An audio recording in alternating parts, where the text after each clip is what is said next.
Hello, I'm Jeff, Executive Vice President here at Amoco Brent.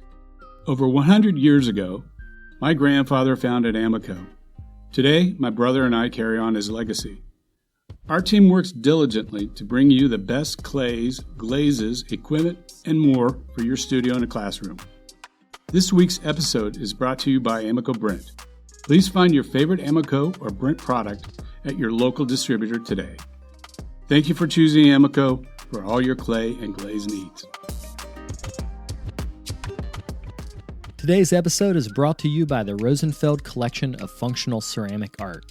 The collection exists as an online resource for research and inspiration, featuring photos of thousands of objects made by over 800 artists. The images are high quality and can be used with no permission required, making them a great resource for students and teachers.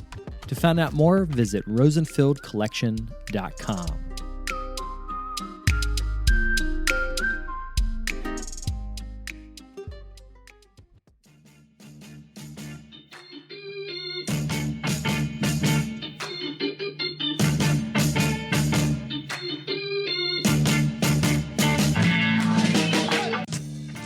Welcome to the Tales of a Red Clay Rambler podcast, featuring interviews with culture makers from around the world. This is Ben Carter. I'm going to be your host. If you'd like more information on the show, please visit our website, talesofaredclayrambler.com.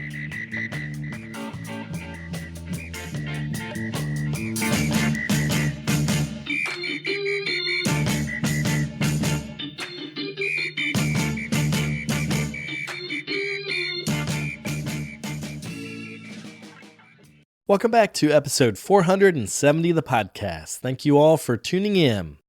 Today on the show, I'm talking with sculptor Simphiwe Mbunyuza. He grew up in the Eastern Cape region of South Africa and has been influenced by the landscapes and farming practices of that region. He's currently a long-term resident at the Archie Bray Foundation, where he is making monumental sculpture. If you'd like to see examples of his work, you can check him out on the Bray's website. That's archiebray.org. You can also follow him on Instagram. Before we get to that interview, I wanted to thank the folks that have donated to our podcast. We are listener supported, so I'd like to thank Tansy O'Brien and Karen Wheeler for their recent contributions. If you'd like to get involved and help support the show, you can do that at patreon.com/redclayrambler. Without further ado, we'll get to the interview.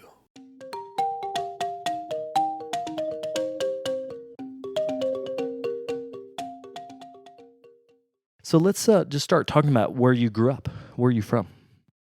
So basically, my name is Simphiwe Mbunyuza, original from South Africa, from Eastern Cape Province. I was born in Butterworth. Butterworth is a small town. We are about 15 kilometers away from Butterworth. That's where my village is. That's where my actual home is. And I went to Kelly Junior Secondary School. That's where I studied as a young boy. And then my English teacher, Mrs. Sihlali, she was teaching me English, and realized that while she is teaching, I am drawing Pokemons and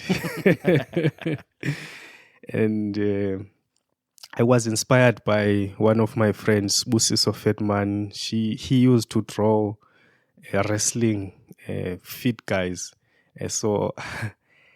And then I would say, please show me how you're doing this, drawing these guys. And then while the teacher is teaching, we would be drawing. He also did the same, drawing. And then she noticed us that there's something we are doing there and hiding things behind underneath the desk. And then she came close and found out that I'm drawing on my school book. And she took our books and saw the drawings and decided to tell the whole class that they must do some drawings, draw fruits, whatever you want. And then she took all those papers and saw who were skillful in the class. And then he formed a troop of about 5 or 6 of us. And then because art was not part of the school curriculum, she decided during the weekends on Saturdays we should go to school and she will teach us more about art. And I was thinking, I didn't do an interview with her because I always have this question to ask her: if was art her professional career that she studied at university and then maybe did some teaching certificate? Where did he get all the experience? But she's still alive. I'll have the time to ask that question. So she taught us, and then she opened some of the opportunities through Love Life Games where we would go and compete with other schools in art, and we would win all the school in region, district, region, provincial, national. And then after we have won national, we were supposed to go to Japan. Yeah, as we were young boys, I was doing standard 2, which was grade 4 or 6, somewhere there. Yeah, grade 4.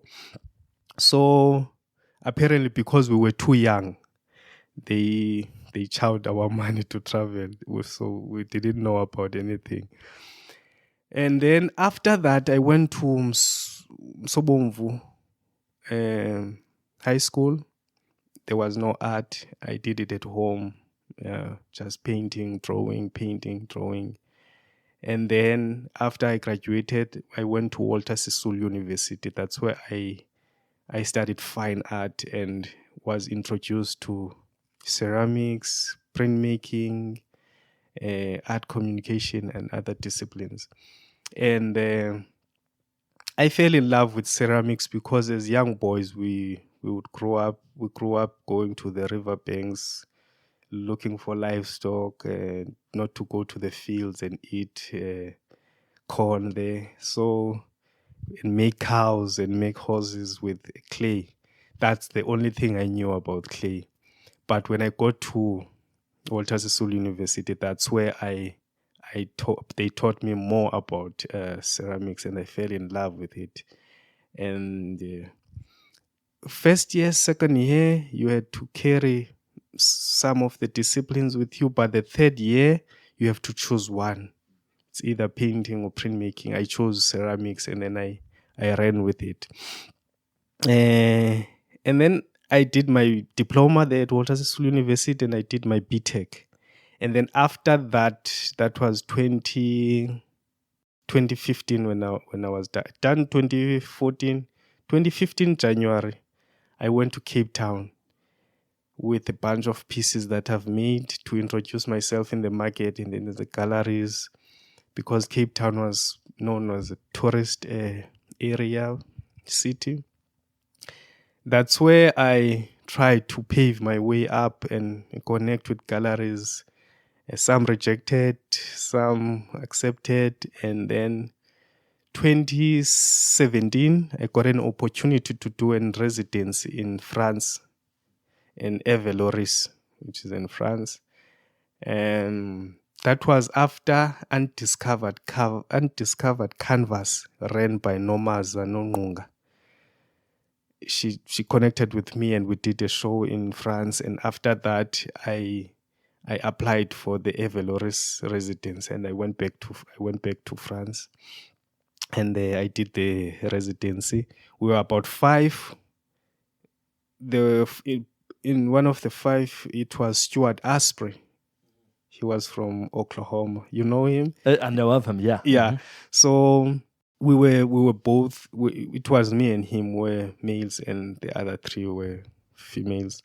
So we connected and did the heavy stuff things in the studio, and we spoke a lot. And then on our conversations, I told him that I would like to study abroad, and asked me why. And I said I would like to learn from a different cultural perspective, learn new ideas, new techniques, and new ways of working in studio. More to learn about wood kiln, because I had a dream of going back to Eastern Cape in Butterworth. There are old factories there that died.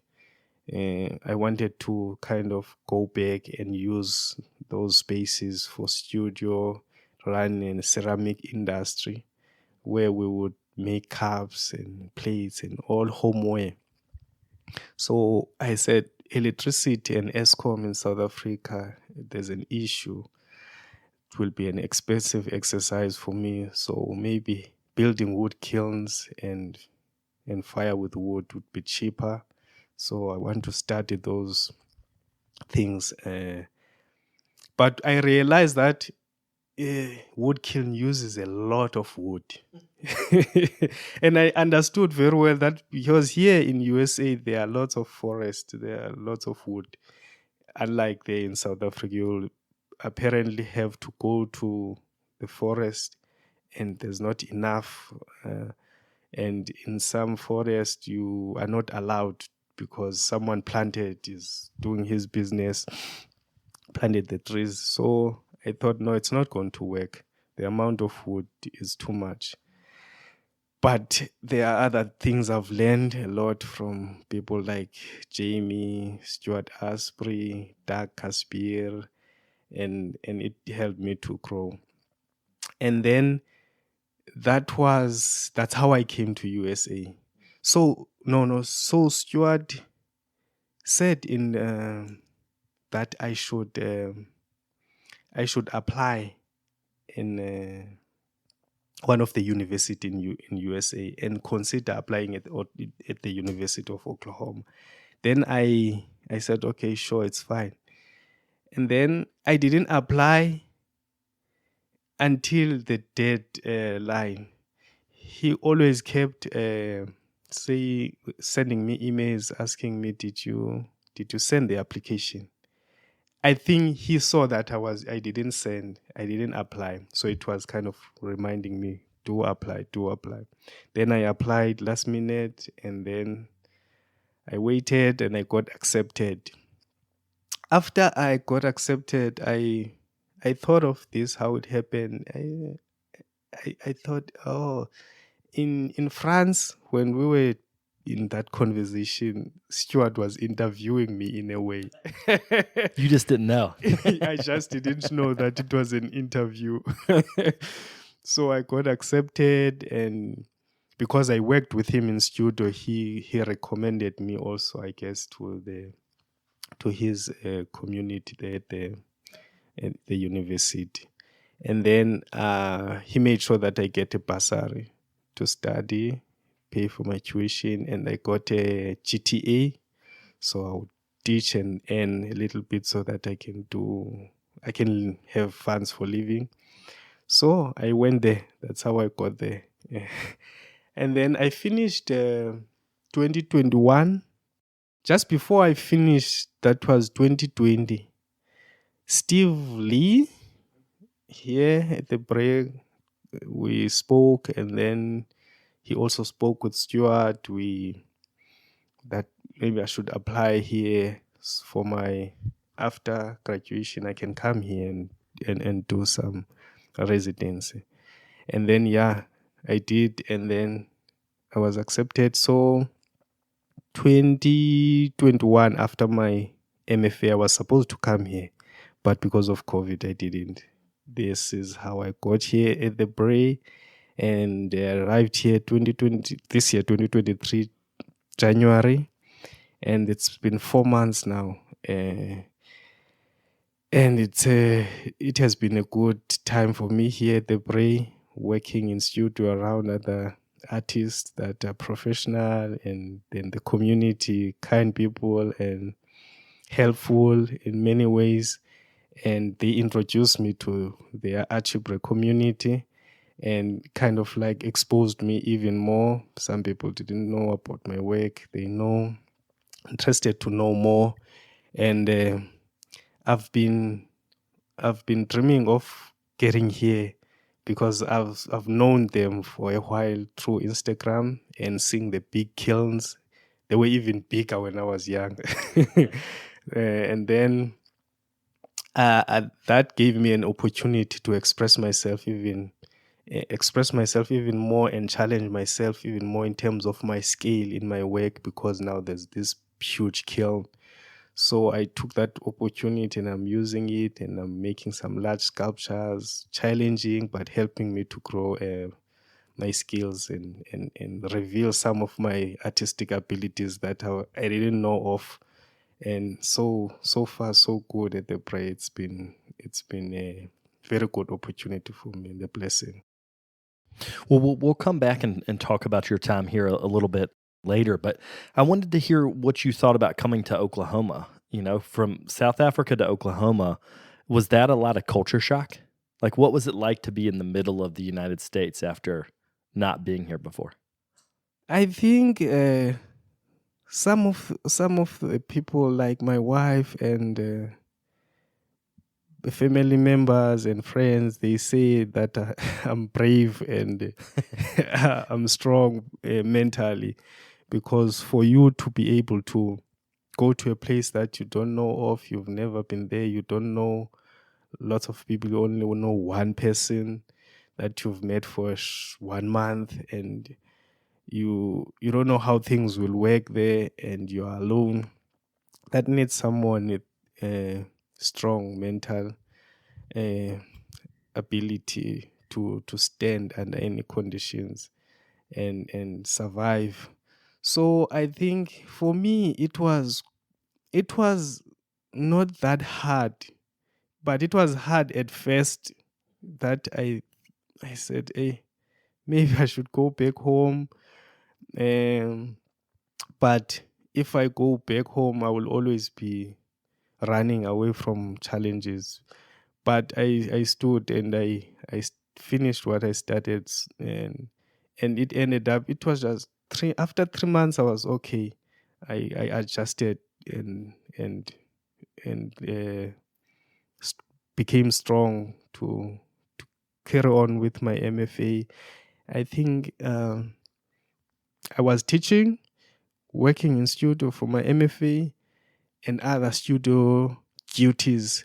And at first it was kind of a lot of activities going on, and my mind is not yet fully here. It's still back at home and so on. But I ended up uh, getting used to all the thing and managing everything right.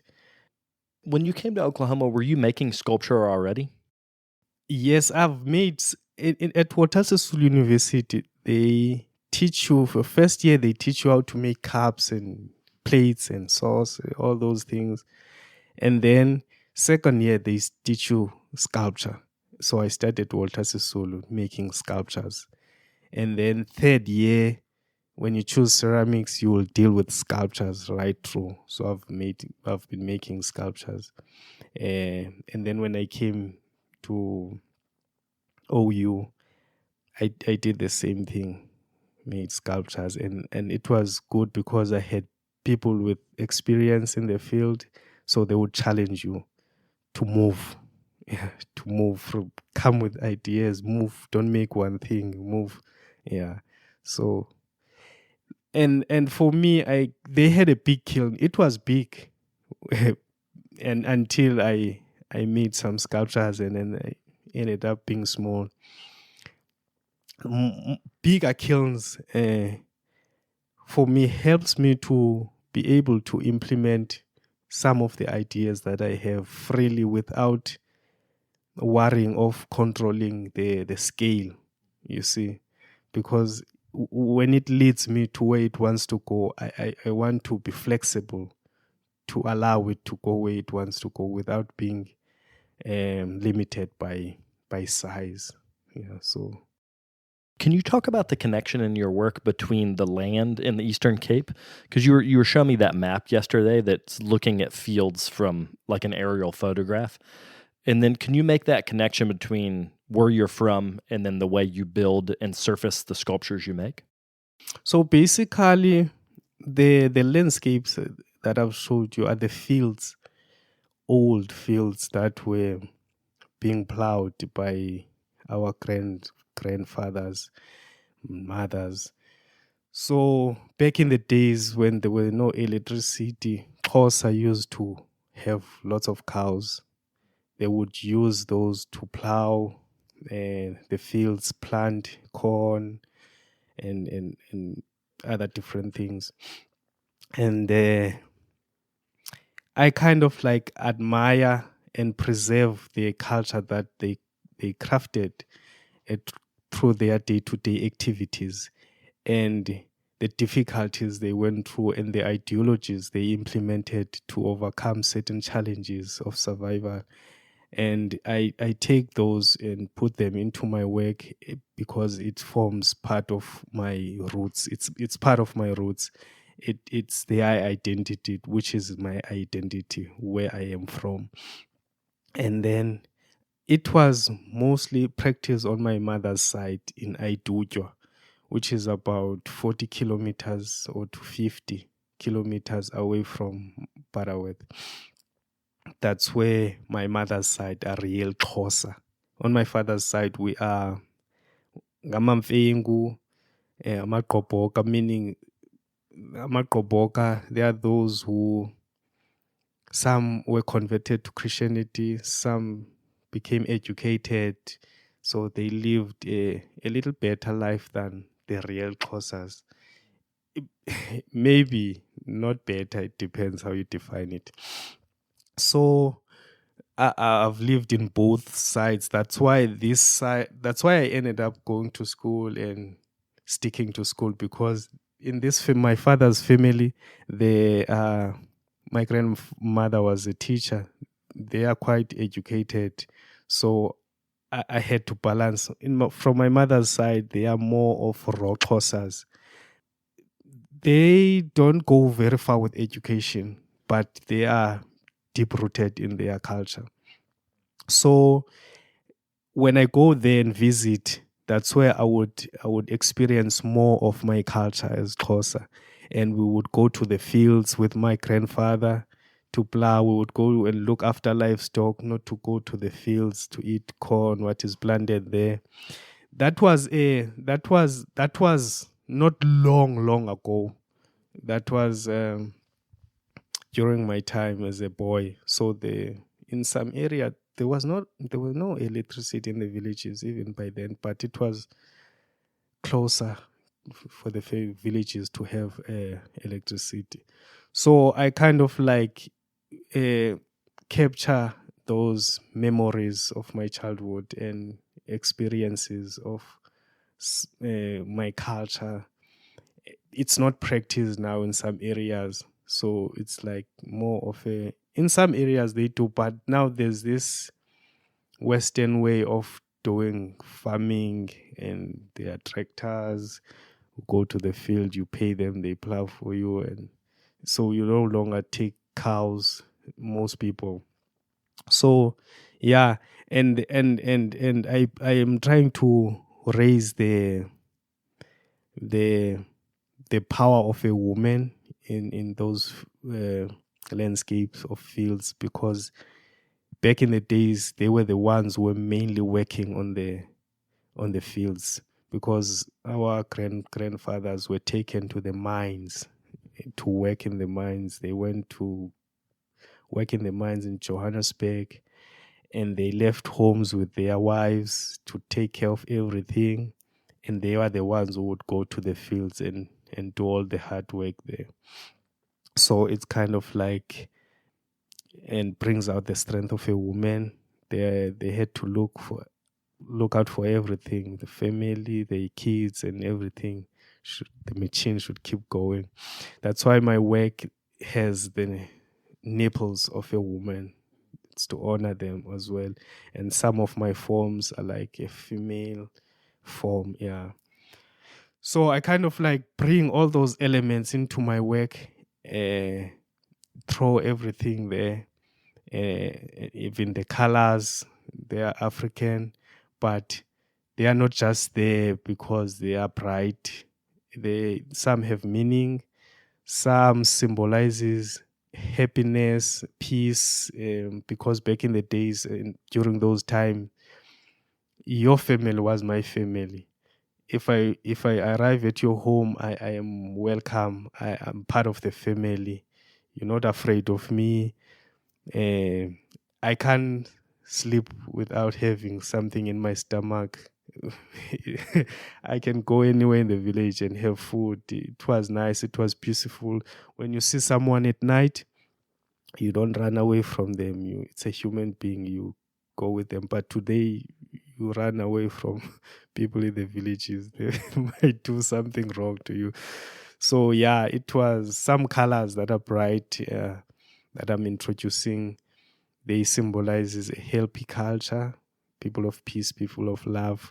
They are Ngunis, they are Xhosa, they are Ndebele, they are Zulus, but all fall under one tribe. I can say is which was called Abanguni, people who do not sin.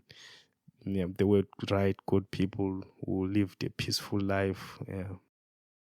Let's talk broadly about cultural practices. Is there a traditional Xhosa art form versus, say, Zulu? Because in the States we learn about Zulu pottery, like the big beer vessels. Like that's a pretty common thing that people I think would maybe know about. Is there a Xhosa traditional ceramics or leather work or woodwork? Like what was the art forms practice by Xhosa people? The Zulus, the Ndebele, the Xhosa, and Lesotho, all these Abanguni tribe, they had similar what can I say, pots that were made of clay, which are called ingqai. They were mainly used for drinking. Either women would use those to fetch water from the river. They would use those to drink African beer. The shape was the same, but the detail and the carving, the line, the cutting of the design in the pot was different. Some you'd see this was a Zulu person who made it. This was made in Lesotho. Yeah, but kind of same purpose and same structure, same form, and same wood firing process.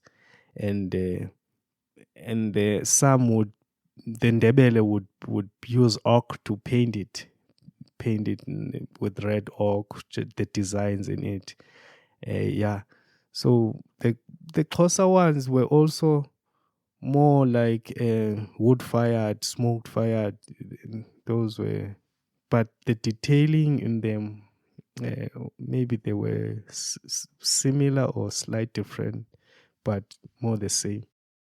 Because I can see in your work, there are some traditional aspects. Like when you think about the landscapes on your work, like you were showing me the line that represents the barbed wire, like that's carved in a way that feels like it could be a traditional reference.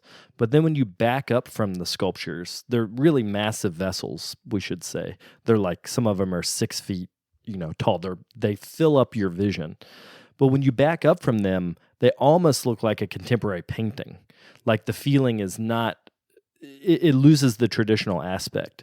So how do you think about that in the work? The idea of like, I'm going to reference traditional culture in some way, but also I'm a contemporary artist working in a contemporary time. Yeah. I always say culture, when it comes to culture, it was not something that they intentionally built and sit down and say, let's construct this culture.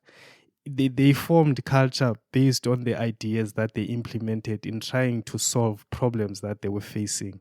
And the solution was their day-to-day activity, which became their culture.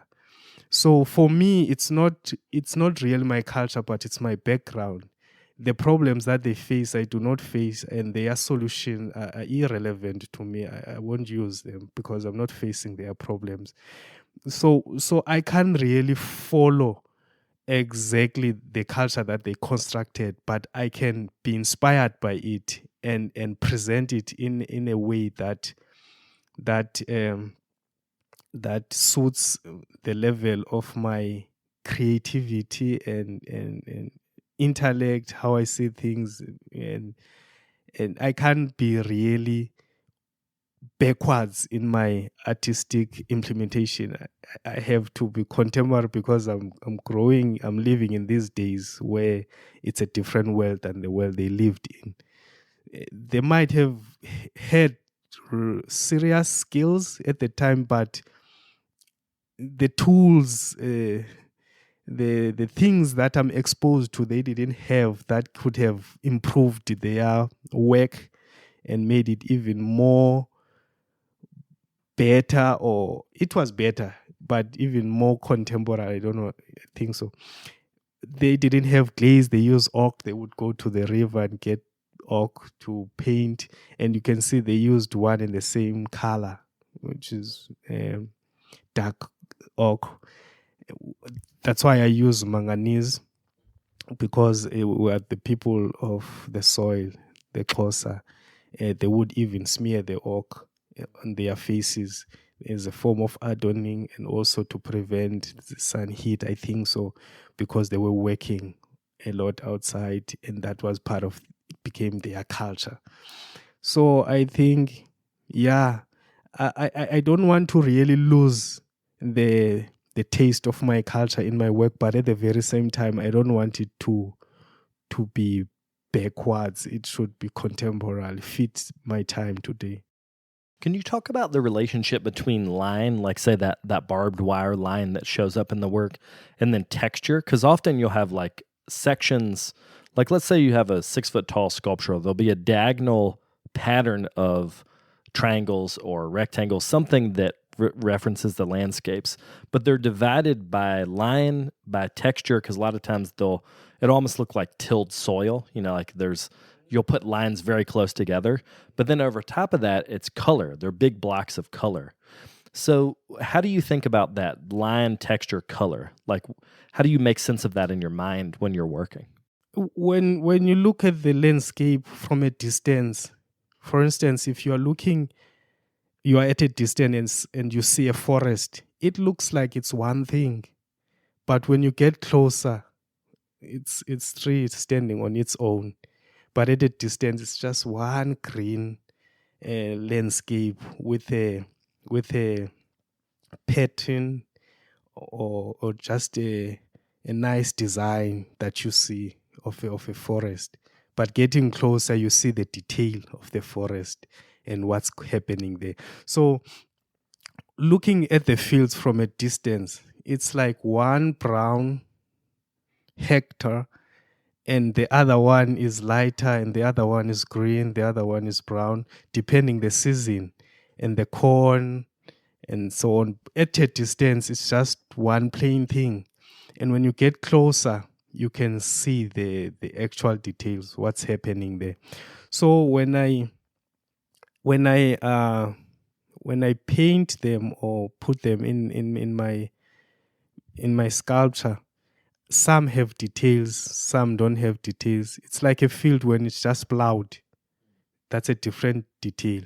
And then there are plants planted, that's another detail. And you look at the barbed wire, there's a barbed wire, there's a plain wire, there are poles there. At a distance, you don't see that. Get closer, you see it. So some are black, some are pink, some are this. I don't have to necessarily paint them to be realistic. I can pick colors from my cultural colors and paint it pink or paint it blue, because it the color represent my ancestors' heart, way of living, peace, the way I've said. Yeah. So that's what I'm doing. It's surreal. And one of the things you do is you'll have the big blocks of color, and then I think maybe after it's bisqued, then you put a wash of some sort, because it looks like there's almost like a black wash that goes over top of the whole thing, because the colors don't look flat. Like you can still see the texture of the clay. Is that a wash? How do you, or is that black underglaze, like watered down? How do you get that part? I think in the ceramic field, there are techniques that have been employed even before I knew about ceramics, like deep glazing, underglazing, oxide wash, and other ways of working. So that's an oxide wash, which you bisque the piece, and after bisquing it, you put copper oxide or iron oxide or manganese, and then, or maybe you don't put oxide, you just paint it black, and then you wipe it with a sponge, and then some part of it will be left in the areas of the texture, and some will be removed, and it brings out the texture. And then I fell back at university, at Walter Sisulu University. They showed us, they taught us that oxide wash technique, which we were using copper oxide, manganese, and I fell in love with it because it represented the red ochre that Xhosa people smear on their faces, and it brings out the texture, and it connects with my spirit easily. After seeing it and implement the piece, just have a way of connecting with my spirit. Visually, what it does is it unifies the whole sculpture. Because if not, the landscapes look choppy. So I like the iron oxide wash or copper, whatever the wash is, so that it unifies the form itself, and it also makes it so that you can have multiple sculptures together that have a unified surface. And that's one of the things I wanted to talk about is like, how do you think about, because the sculptures are so big, they're monumental clay sculpture. How do you think about if you're going to have an exhibition of, let's say, the gallery says, I'm going to give you a room that's as big as the library we're sitting in now. How do you plan in your mind about how many objects you're going to make and make them different stories, but kind of part of the same bigger picture of your art? For instance, during my MFA, you have your final exhibition.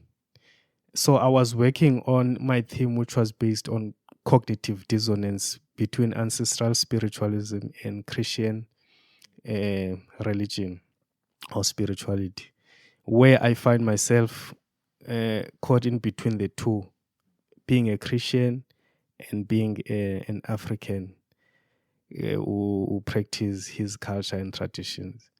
And then being a Christian, I realized I can't carry the two together. Somehow there's a vast difference, and they fight, they disagree with each other in certain elements, and which became hard for me to carry the two together. And then I thought, let me do a research about it and write about it and share my experience. So I started my MFA in 2018. That's why I started my research at OU. And the plan was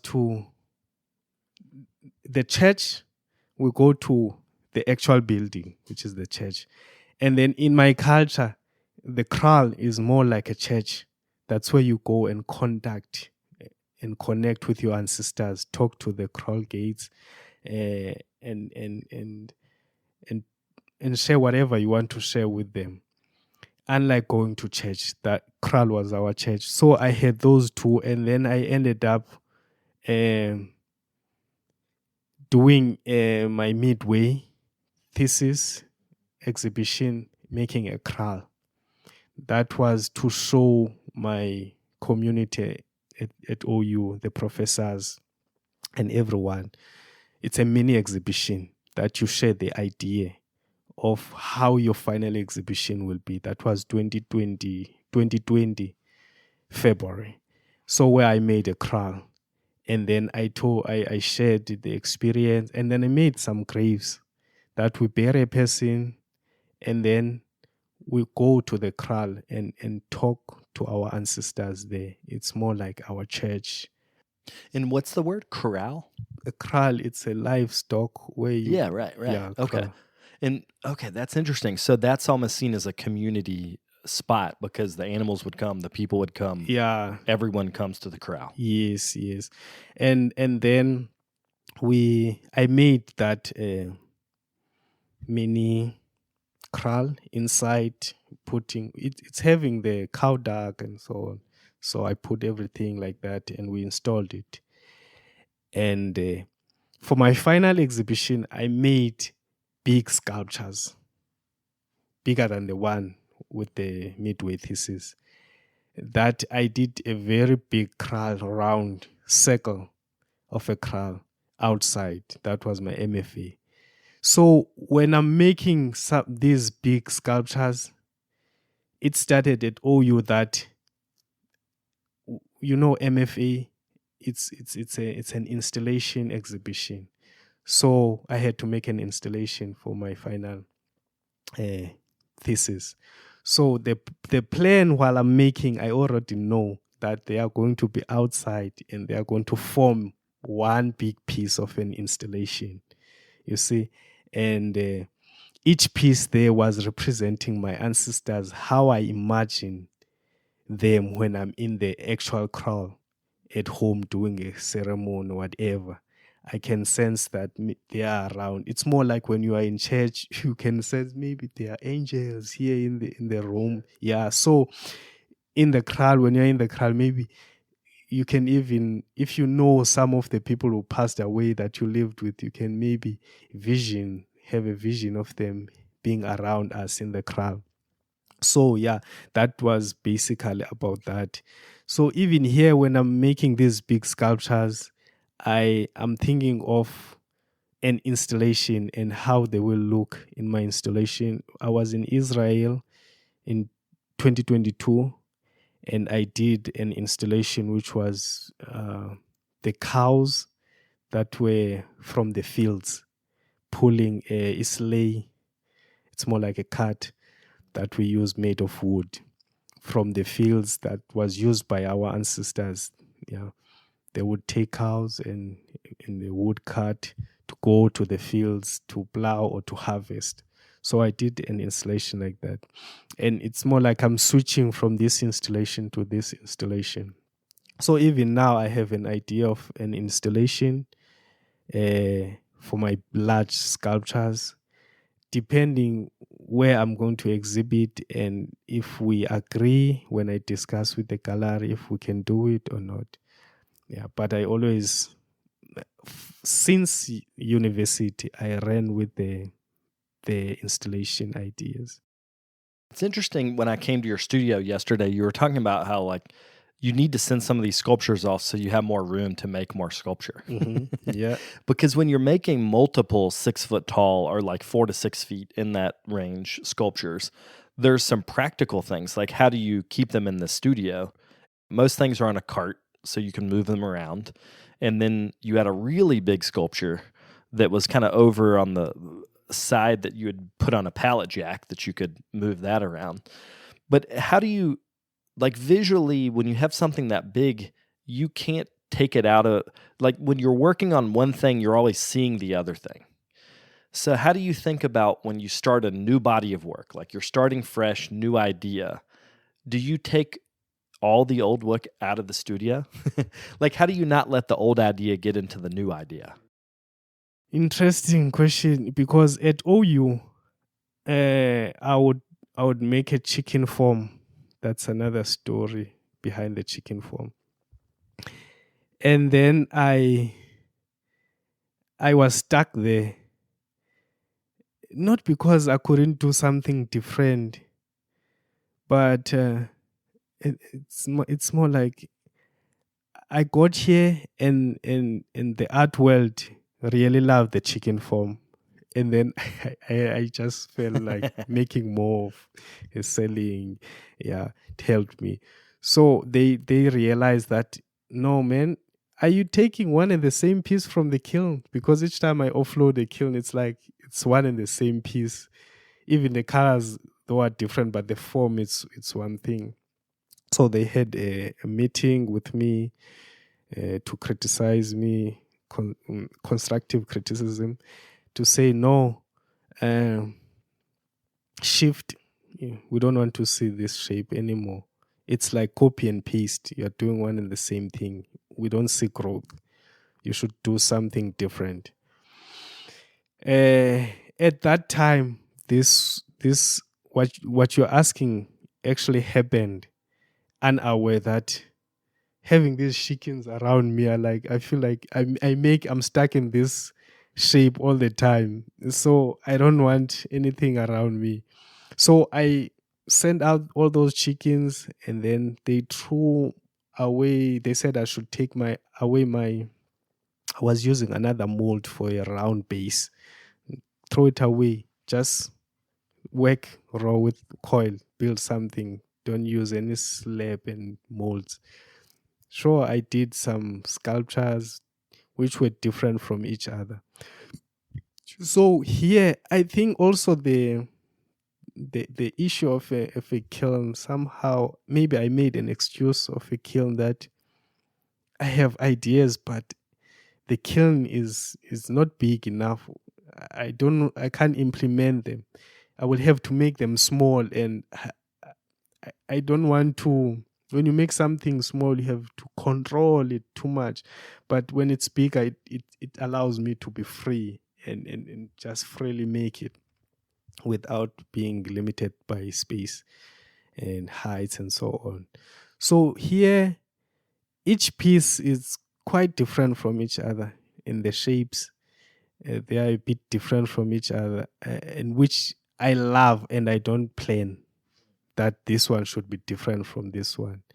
It depends on what I'm making at the time. The big piece that you saw it's inspired by a Xhosa mud stool.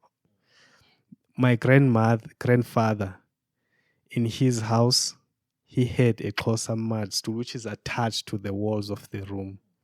It's made of mud, yeah, and plastered with uh, um polished or plastered with cow dung. Yeah, that was their porridge to clean up the house. So I was inspired. He was the only one when he is back from Joburg, as I've said, they were working in Joburg, that would sit there when he is there. And I, as a nephew, I would sit next to him. Others were not allowed to sit there. Oh, wow. Because I was a nephew, so I would sit next to him. So it kind of like have my child memories and a remembrance of my grandfather from my mother's side. Yeah. So each one have a a story that triggered me to do it. Yeah. And as I make it, somehow I don't start by having a story, but I start the piece and end up having a story. Yeah, sometimes it's a story and then the piece. It depends. Well, yeah, it's like you follow your intuition, and then later the intuition makes sense. Yes. Well, there's some things with cows that keep coming up, like the corral. Obviously, that's something that's the structure of the installation. But a lot of the sculptural forms themselves, you can almost see things that reference horns or that reference like a bone structure. You know, like the sculpture is round, but it almost looks like there's something underneath it. And I think that's interesting how the cow keeps coming back, you know, as not a symbol, because if you didn't tell me that that's what this was about, I don't know if I would know that. Yeah. But now that you've told me, I can think about what's in your studio, and it makes more sense. But can you talk about the cow just as like a part of the agricultural life in the Eastern Cape, like why that's important? A cow plays a very vital role in my cultural rituals, and traditions, and so on. For instance, apart from it as an asset back in the days where you need it to be able to plow your fields and all those duties, you also needed to have cows even today, but different today. You back in the days you needed cows for you to take a wife, to marry someone. You have to pay with cows. Yeah, so it was a valuable animal, let me say. uh, and we were using cows for our rituals to connect. We are still though using cows to perform other rituals, like when a man dies, you have to slaughter a cow. We call it to accompany a deceased man to the world of ancestors. You have to slaughter a cow, for him, and then you have to slaughter a cow later, maybe 1 or 2 years after, to bring back his spirit to dwell among us and protect and guide us. You need a cow to do that, and goats, 1 goat. So today, when you take a wife, you pay with cows, but today not the actual cows. You just they set the value of the price of each cow. We want to give you this girl with 12 cows. Each cow is 10,000. Then you have to pay 120,000 and you get the wife. But back in the days, they would say we want 15 cows, 20 cows, depends, you see, and you give them the actual cows. So even today, the horns represent certain elements like that, and they represent the power of a woman. I would draw a woman figuratively and put horns on the head to represent their power, their strength, and dignity and honor. So it says many things to me that are happening within my culture. In Oklahoma, I don't know this specifically, but I'm pretty sure that there at one time were a lot of cows, like cows being raised. Same in Montana. You just happen to have lived in 2 places in the U.S. where cattle farming is like a big deal. Yeah. It'd be interesting to hear you talk to farmers around here about what their life is and what your ancestral life was like, just to see if they're similar. Because I feel like farming is farming. Yeah. Whether it was in the 1800s or now, the equipment's different, but farmers are similar. Yeah. You know? Mm-hmm. So that's not a question. It's just I was just thinking as I'm looking out the window here at the Bray, I can see fields that cattle are raised over the hills that way. Yeah, for a different purpose, but farming is farming, as you are saying. I guess here it's mainly for farming, meat, milk, but for us, it was not really for meat all the time. You saw them as assets that you can't just slaughter. You have to wait, and even if you have 300 cows, you don't just wake up and slaughter. Maybe they had to ask from ancestors that we are slaughtering this cow, and it doesn't mean anything. We are just slaughtering it, because they really respected ancestors and respected the culture and the way of doing things. Even though the things they owned, but they still had to acknowledge ancestors that these are not our things, these are our ancestor things. So we have to treat them with respect and value them. So because they were for different purposes, you see. So yeah, I understand it easily with Western farmers that it's mainly for 1, 2, or 3 reasons, but for us it was for various reasons and so on. Yeah, and that connection between your connection to your ancestors being through the slaughtering of animals, like this idea that there's a ritual, there's a practice, it gives the cow more importance. Yeah. Much more importance than trying. I mean, not that farming here is not important, but it's different. It's secular. Different. Yeah. Even the way of slaughtering a cow, there's a procedure, there's a way of slaughtering it. And you have to talk first, and they have to use a spear, not any spear, a spear that was introduced to the ancestors, that this is a spear that we will use here, and it will be mainly used by the heir of the family, who is appointed to be the one who will slaughter the cow in any of the family ceremony that are happening. Then you have to make African beer for that spear and introduce it to the ancestors. And we, at some point here, there's something called to wash the spear. to cleanse the spear. After using it after a couple of ceremonies, you have to cleanse it, slaughter a goat and African beer. I don't know how they cleanse it to prepare for other ceremonies, future ceremonies. Yeah.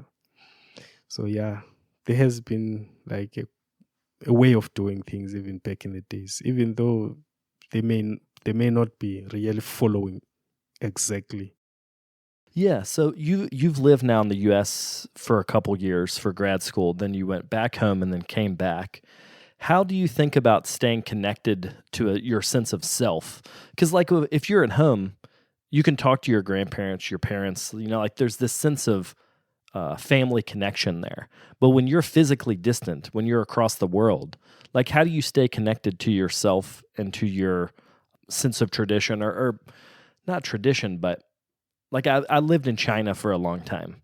And so when I was there, I find myself making up my own rituals so that I would feel connected to home.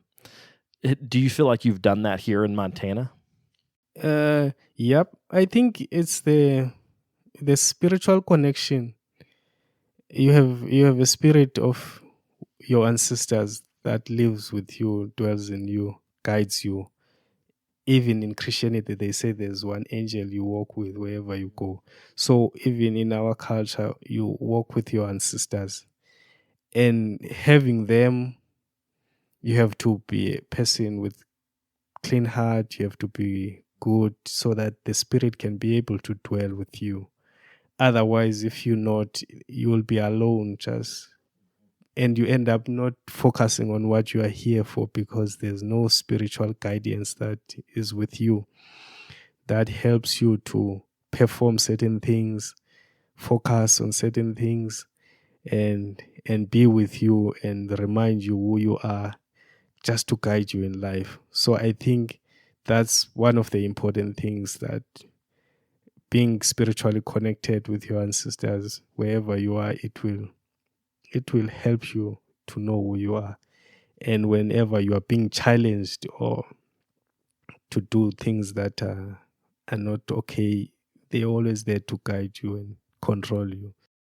Yeah, I like that idea that's accessible anywhere you are. Yeah, anywhere you are. Mm-hmm. To wrap up, can you talk a little bit about how you feel about being at the Bray? Because you've been here now since January, so we're in, what are we in, June? So you've been here not quite 6 months. Yeah, 5 months. So yeah. Mm-hmm. So can you just talk about generally how you feel about the Bray community and also just coming to Montana and learning how to be in Montana? I think for me it was not really difficult shift because I was staying in Oklahoma, in Norman, which is a bit similar with this place because they are both slow. Yep. But I had nothing much distracting.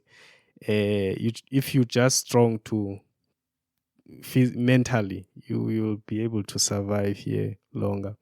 So it's even better now. I'm not here alone. In Norman, I was alone. Here, I'm with my wife, so there's someone to hang around with, and so it's more easier. And it's quiet. It's good for an artist to come and practice, work here, because that's the only thing you can focus on. I don't know what's happening out there, but at some point I will maybe go when randomly, I don't know. But currently I'm just enjoying the Bray and being around the studio, making use of my time here, because being a long-term resident, which is 2 years, it might seem long, but it's too short, and you want to use that time to your best ability, so that by the time you are done, you can say, yeah, I've worked, I've made good work, I've learned new things. And I guess everyone around they are good people. I don't have any issues. I don't see anything wrong. I'm just always in studio working and connecting with the community now and then, which is good. and then they don't occupy your space, disturb you, interrupt you with many things, and you end up like, am I here as an artist or what? Seems like I'm not working as studio, I'm working on other things. No, they respect your artistic time, and you do your thing and help there and there now and then, which is great. And it's really a good time being here, and I think I love being here. I even said maybe they might extend it. I don't know. Yeah. So it's really an honor to be here and a privilege, and I'm really thrilled and happy to be around the Bray.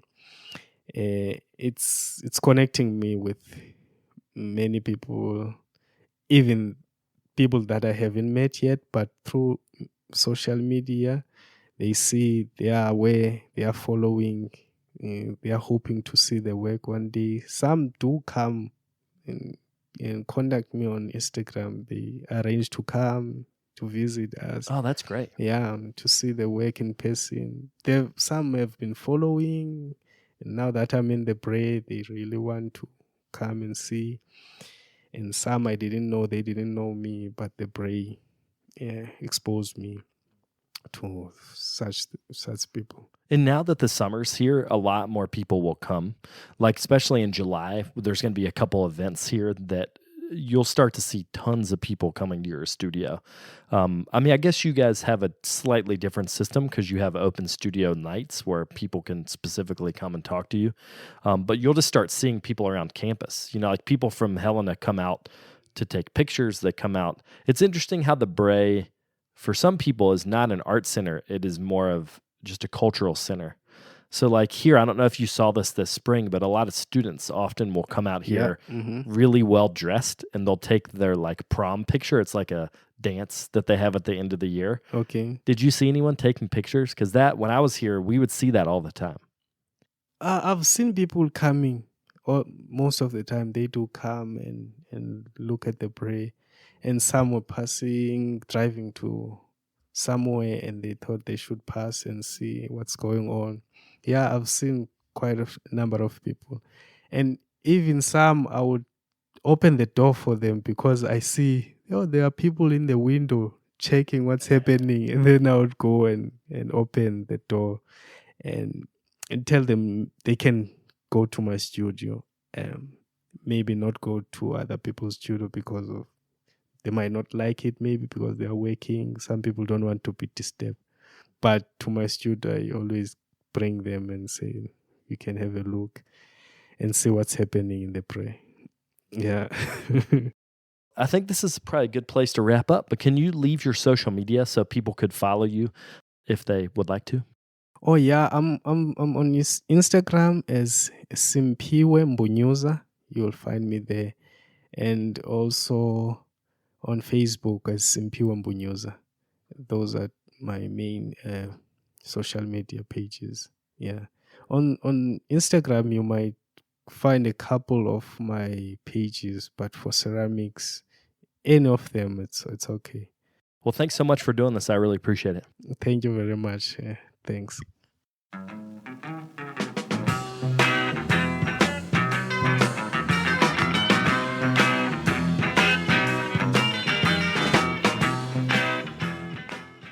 I'd like to thank Simphiwe for taking the time to do this. It was a pleasure to chat with him about his work, and this interview is actually the first in a trilogy of interviews that feature current Bray residents. If you're interested in finding out more about the Bray residency, you can go to archiebray.org and search for that residency link. Before we go, I'd like to thank today's sponsors. That's Amico Brent, the Archie Bray Foundation, and the Rosenfield Collection of Functional Ceramic Art. If you're interested in becoming a sponsor on the show, you can get in touch through our website. That's brickyardnetwork.org. I'll be back next week with another episode. Thank you all for tuning in. If you'd like more information on the artists on the show, or if you'd like more information about the workshops and events that I'll be having in the next couple months, You can follow me on Twitter, Instagram, and Facebook under Carter Pottery. Another great way to support the show is to leave me a comment on iTunes. To do that, search Tales of a Red Clay Rambler under iTunes Podcasts, and you'll find a page that's linked to our show. Thank you guys for the support.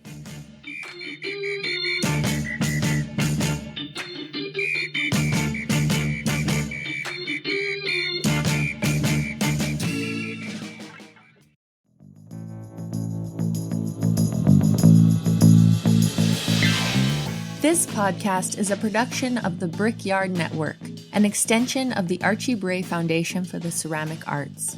To find out more about our lineup of ceramic podcasts, visit brickyardnetwork.org.